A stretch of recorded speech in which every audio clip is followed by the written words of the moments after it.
He's going to speak to us today in his role as governor of a major agricultural state and chairman of the Governor's Biofuels Coalition. His topic, biotechnology and biofuels, a state perspective. Governor?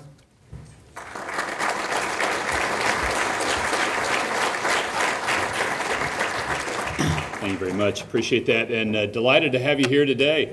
The group, I'm sorry that Jim Greenwood had to leave so quickly because I wanted to say nice things about him. He's done a great job in that role. Bio has done, I think, an excellent job in representing the industry and moving things on forward. And he's at the top of the reasons for that taking place. So I hope he can catch these comments in absentia. I appreciate working with him. Working now, and this is a complete aside, but I'm working now to try to continue the development of drug treatments for neglected, rare, and tropical diseases, because I think there's a lot of work that we can do as the United States, and I think it's great I think it's the right thing for us to do, and I think it's great foreign policy for us to help in these areas. So I'm having some meetings this afternoon with the head of NIH, Dr. Francis Collins, and I've met some with pharma and some other groups about this, because I think this is something we really can work on and move forward on together. In the biofuels area, this is a fabulous American success story that couldn't have happened without a big policy boost. Biofuels in the United States. Right now, we're about 10% of the fuel supply in the United States. A number of you would know what we were 10 years ago. 10 years ago, U.S. biofuels production, 1% of the fuel in the United States. We are now the largest supplier of fuel to the United States of any country except for Canada as an importer, if you consider us as an importer, which we're not, fortunately. And these are plants that are located, dotted all across the country, certainly a lot of them across rural Kansas. And this has been a fabulous success story, because I can take you back when I was a cub reporter for KSAC Radio in Manhattan, Kansas, covering the farm crisis. And some of you are enough mature as I am to remember the tractorcades coming on Washington, D.C. Got a few heads, so you know a bunch of you weren't born then, okay? Or as my youngest children say, that was back in the dinosaur era, Dad. It was when I was growing up, so to speak. But we had tractorcades coming on Washington, D.C. because the farmers were so upset at the prices they were getting for their commodities. And they were saying, you know, we're just going to start running tractors into Washington, D.C. Really tied up traffic. You think it's bad now? You know, put a bunch of slow-moving tractors on it, and it really snarled, and it got people's attention. That was one of the most effective demonstrations I've seen in this town. But people were upset, and they're saying the price of commodities aren't doing it. And they said, what's the answer? Well, we're going to start doing other things with our grain, was the answer. This took place about 1980, early 1980s, when we had the big farm crisis, particularly in the Midwest. So we're going to start doing things with our grain. So I remember covering a conference at Umberger Hall, Kansas State University. They got 300 people, farmers packed in here, and it's all on how to make ethanol out of grain. Now, a lot of people had forgotten that their grandfather had done this before, but it wasn't for the tractor. It was personal use that they were converting this bit of grain. But now they wanted to go to full farm scale, and I went to eastern Colorado, Campo, Colorado, and I'm looking at a farm-made industrial scale still. Now, it would have provided so-called hooch for a whole lot of people, but he was running it through his tractor. And that was kind of the start of this thing, when it wasn't much of anything. It was very rudimentary. It had a lot of quality problems that we had to then suffer through with the automobile manufacturer saying, we're not going to take this stuff. This stuff's bad on our engines. To the point now where you've got auto manufacturing saying, we've got green cars that can take E85, which I drive a vehicle like that, just filled up this last weekend. The price differential was 30 cents cheaper for my higher ethanol-based product than gasoline. And we're in the marketplace, and we're at 10%, but it's not good enough. We need to go from 10 to at least a third. And I'd like to see us look at a 50% marketplace. So we're not paying for the oil coming from overseas. We're paying for it coming from the United States. And people say, well, what about the food fuel debate? We are doing this and still feeding the livestock that we were feeding with this grain before. And let me tell you how we're doing it in Kansas. We've got grain being shipped into the livestock feeding area, which is where most of our ethanol plants are. in the western half of the state. Not all of them. There are a number of other places, but they're there. The grain comes in. It's processed into ethanol. The distiller's dried grain, the byproduct out of this, is then fed wet to the livestock, which likes it better wet than dried. And it still has its protein essence within it, and it's being used to feed the livestock as corn has often been used, or in our case, a lot of times grain sorghum used that way. And then in some of the more advanced places, they are then taking the CO2 off of the ethanol stream that's being made by the plant. There's a plant in Liberal, Kansas that's done this way, and yes, there is a Liberal, Kansas. Some people say it's not true, but there is. And there's a plant there that then harvests the CO2 stream off of the ethanol fermentation project, and then it's putting that back in an oil field that's nearby to harvest that as an advanced biofuel, using it off of grain sorghum and keeping the CO2 content. That is today. In the future, that plant needs to be able to have a cellulosic stream going into it. So it's not just a grain-based ethanol plant. It also has a stream of cellulose that's coming into it that can be processed, or a separate cellulose plant, as we hope to be having built soon in Hugoton, Kansas. That's a separate cellulosic. But I think in the future, you're probably going to see more of these being both grain and cellulosic based to move forward. To stand up this cellulosic piece of the business, we're going to need policy support to do that, and we're going to need technology to do that. And that's where all of you come in.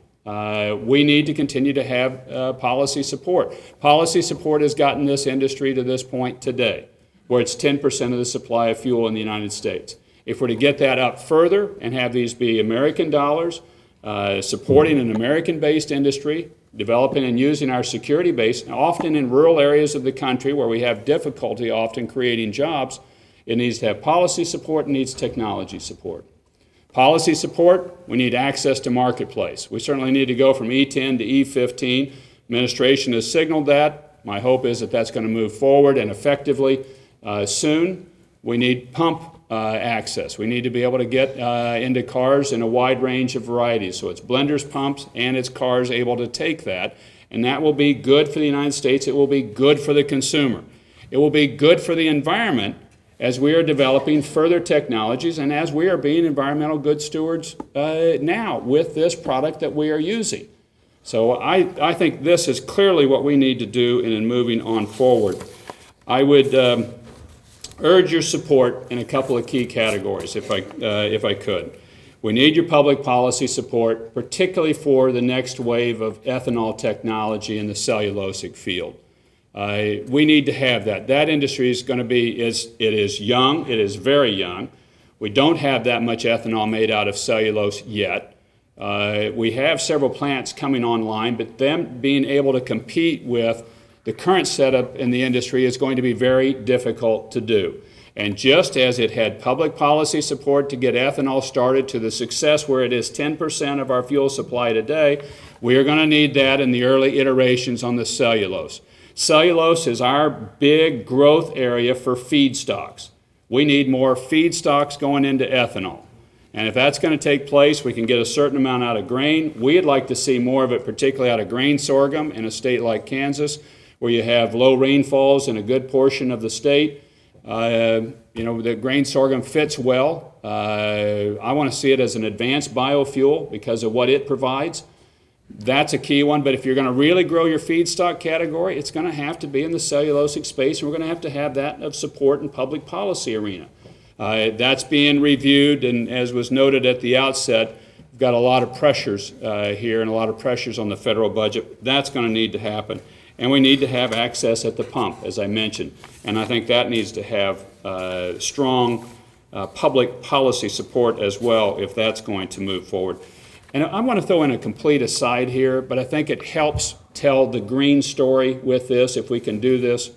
I mentioned to you about now how we have ethanol plants, have the grain, making it into ethanol, feeding the distillers dried grain wet so they don't have to dry it, less energy use, harvesting the CO2 off of the ethanol plant, recharging the oil field as a green process. I'd like to see us then, as we feed that livestock, feed that grain to livestock, harvest the methane off of the livestock.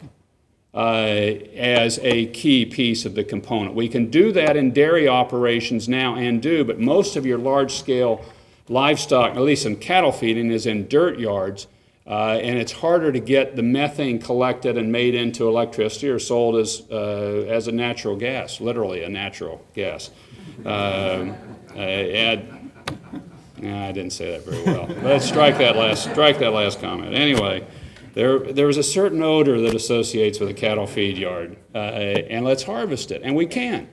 But we are going to need the technology support, and I would hope as well the public policy support to do this as well, so that we continue to improve our processes as we're moving along and making them environmentally and economically sustainable.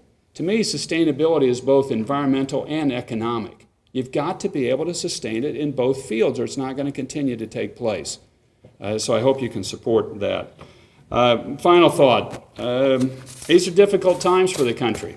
I don't think anybody that's anywhere close to around this town or around government can say anything different. When you got a federal government that's, borrowing 41 cents of every dollar it's spending, you know that's not a sustainable model. And negotiations taking place within 5 miles of here of how we cut this budget deficit back, and has to take place, needs to take place.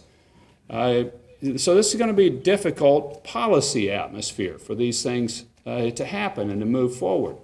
I hope we look at it in ways that can be even supportive of the budget and not costing on the budget, or very efficient for budget purposes, certainly supported in technology development and then in market access, which are less costly to the government. But I hope then we as citizens look at these times.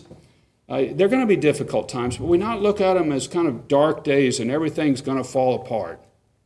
You know, I think there's sometimes a tendency to just think, this is going to go poorly. When I think we ought to look at it as say, we ought to look at this like Winston Churchill looked at World War II and Great Britain. He's going around the country all that period of time saying, these aren't dark days, these are stern days. These are character building days. These are the sort of days that when you, in your future, when you're talking with your children and grandchildren, you're going to be proud that you were alive in Great Britain today because we fought and we kept things. And we moved this country forward. And we sustained a tough battle. Now, this isn't anything like Great Britain in World War II. But attitude is critically important. And I hope as we face our fiscal problems, because they are significant and they are there, that we don't look at it saying, well, woe is us, and I guess the Chinese are just going to pass us up, and we're just going to have this happen. No. We're going to figure our way through this. And yes, it's going to be difficult, but we're going to be better out the other end of it. And we're going to supply more of our own fuel. We're going to invest in our home standing. And yes, we're going to see cuts taking place in different areas. But this isn't the end of what the American dream is. This is us retooling to be better. And that's what we're going to do. And that's how we can do these things. And it's going to be technology and it's going to be hard work. It's going to be both of these things. Because we need the technology. And we're going to have to work hard to get this done. And we're going to have to invest. So in that sense, maybe like the old immigrant farmers coming into my state had a saying when they first settled the prairie. They always built their barn before they built their house in settling the prairie. I guess they didn't want the livestock in the house. I don't know if it was that, or I tend to think more it was they needed the barn first. And I interviewed a guy years ago who was a child when they settled their farm, and he remembers sleeping in the barn. And he remembers waking up one morning to the sound of mice moving around grain in the loft of the barn.